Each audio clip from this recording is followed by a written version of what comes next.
हमारी जेलें कम पड़ जाएगी, हमें तो बंद कर लोगे, लेकिन हमारे हौसलों को नहीं। धर्म ईश्वर, धर्म ईश्वर, धर्म ईश्वर, भाग्य सबकी उंगलियों पर घूमता आदमी, मिट्टी का लौंदा चाक पर है घूमता। आज के 110 साल पहले जो दिल्ली बम प्रकरण कांड हुआ था, उसमें हमारे बलिदान भारत माता के अमर सपूतों को याद करने के लिए, और यह कार्यक्रम जैसा कि आप सभी देख सकते हैं, संस्कृति मंत्रालय भारत सरकार के माध्यम से आज़ादी के 75 वर्ष अमृत महोत्सव के रूप में हम सभी यहाँ इसको जनता में एक मैसेज देने के लिए कि हम अपने इतिहास से कैसे चीज़ों को सीख सकते हैं, जो चीज़ें भुलाई जा रही हैं, जो स्मृतियाँ याद रहनी चाहिए, वो किस तरीके से हम पुनः उनको रिवाइव कर सकें। इन बंगालियों ने हमारी नाक में दम कर रखा है, सारे पकापर पर उतर आए हैं। फिक्र मत करो, इन बंगालियों से छुटकारा मिल गया है। वो कैसे? ब्रिटिश सरकार का फैसला है कि इंडिया की राजधानी कलकत्ता की जगह दिल्ली निर्धारित की जाए, क्योंकि इन बंगालियों की वजह से हमारी गतिविधियों में बहुत बाधा बढ़ रही है। विलियम मैली इस अधिवेशन के कमिश्नर बनाए गए हैं। On 23 December 1912 viceroy heading Delhi में एंट्री करेंगे। अब इन बागियों की बगावत बेटे में मिल जाएगी। अब बिहारी, हमारी कोई अंतिम इच्छा?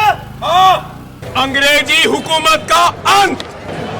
अमीर चंद्र, हमारी कोई अंतिम इच्छा?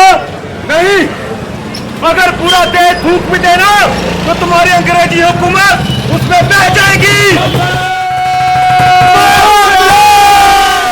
भारत की राजधानी कलकत्ता से दिल्ली जब ट्रांसफ़र होने लगी, तो उसमें बंगाल के जो है राष्ट्रवादी क्रांतिकारियों ने इस बात की विरोध किया, इस बात का कि अगर भारत की राजधानी दिल्ली बनाई जाएगी तो इस प्रकार से आप ब्रिटिश हुकूमत का एक और सेंटर खोलने जा रहे हैं, और उस सेंटर से क्या होगा कि हमारे देश पर पूरी तरीके से आधिपत्य स्थापित करने के लिए, आप देखिए पूर्व में बंगाल, उसके बाद ये मध्य केंद्र दिल्ली, तो पूरे देश में एक छत्र उनका राज्य स्थापित हो सके, ये उनका उद्देश्य था। तो हमारे क्रांतिकारी जो भारत के बलिदान अमर सपूत हुए, उन सब जो रास बिहारी बोस और लाला हरदयाल से प्रेरित होकर के बहुत सारे क्रांतिकारियों ने इस अंजाम को रोकने के लिए, दिल्ली में भारत का केंद्र न बने, इसको रोकने के लिए यहाँ पर जो है एक बम प्रकरण कांड के रूप में जाना जाता है। लॉर्ड हार्डिंग जो उस समय भारत के वायसराय रहे हैं,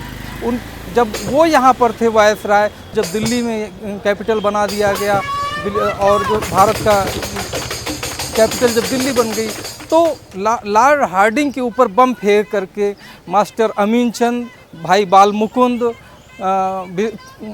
हम इसमें देख सकते हैं भाई बाल मुकुंद के साथ, इन सब लोगों ने क्या किया कि उन पर बम फेंका। नाम पूछा तो 17 बच्चे इस महिला ने अपना नाम लीलावती बताया। क्या करीब 13 महीनों तक ब्रिटिश सरकार खोजती रही, कोई सूत्र नहीं पता चल पाया, लेकिन बहुत सारे लोगों की मुखबरी से 13 लोगों को गिरफ्तार किया गया, जिसमें ताराचंद, सुल्तान चंद, इन सब का नाम है। उन सब की मुखबिरी के कारण हमारे जो अमर बलिदानी हुए वो पकड़े गए उस समय, और यहीं पर जहां हम लोग खड़े हुए हैं दिल्ली में, इसी कैंपस में उस समय फांसी घर यहाँ पर हुआ करता था, और हमारे भारत माँ के अमर बलिदानियों को, अमीन चंद को, भाई बाल मुकुंद को, और इनको फांसी दी गई वहाँ पर। पंजाब के गवर्नर माइकल ओडायर के हस्तक्षेप के बाद इस फैसले को फांसी में बदल दिया गया।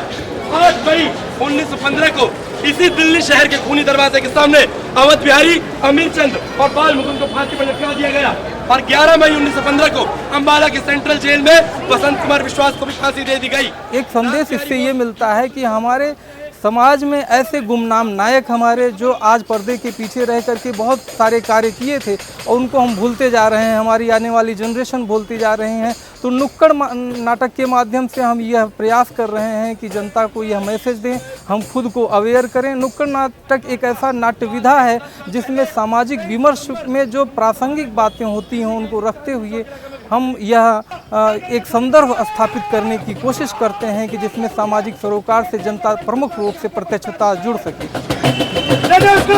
बंद कर दो। चैनलों को बंद करोगे, हमारी चैनल कम पड़ जाएगी। हमें तो बंद कर लोगे, लेकिन हमारे हौसलों को नहीं। खुद को समर्पित करके इस तरीके से उन्होंने अपना योगदान दिया, आज़ादी दिलवाई, स्वतंत्रता में ऐसे बहुत सारे लोग हैं इस तरीके के कार्यक्रम लोगों के बीच सोशल मीडिया के द्वारा या यूट्यूब चैनल के द्वारा नुक्कड़ नाटक, मंचन, इस तरीके के देश के लोगों के सामने आना चाहिए ताकि हमारी पीढ़ियों को पता चले कि किस तरीके से हमने ये आज़ादी पाई है, हम ऐसे आज़ाद देश में रह रहे हैं। ईश्वर भाग्य सबकी उंगलियों पर घूमता आदमी मिट्टी का लौंदा चाक पर है घूमता। मैं तो कह रहा हूँ इस तरह के नाट्य मंचन होने चाहिए ताकि लोगों को पता लग सके कि हमारे क्रांतिकारियों ने कितना देश के लिए बलिदान करा है। और ये वो नाम थे जिनके नाम इतिहास में या पाठ्यक्रमों में नहीं थे, और आज नाम नहीं सुन के हमें बहुत अच्छा लगा। और ऐसे ना जाने कितने अनगिनत क्रांतिकारी हैं जिनके नाम हमें मालूम नहीं है, जो हमें पढ़ाए नहीं गए हैं।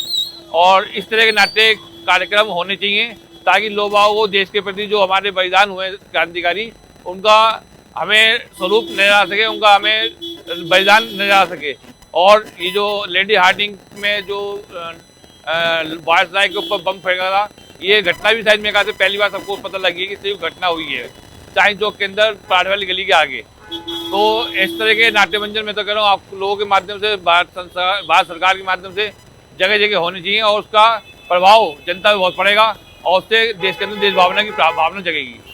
आसपास की बैठी महिलाओं का ध्यान भटकाने के लिए लेडी हार्डिंग के मोर्चा के हार की ओर उनका ध्यान आकर्षित करवा दिया और मौका पाते ही वायस राय पर बम फोड़ दिया। घबराकर भीड़ तितर बितर हो गई और इसी का फायदा उठाकर वहां से बच निकले।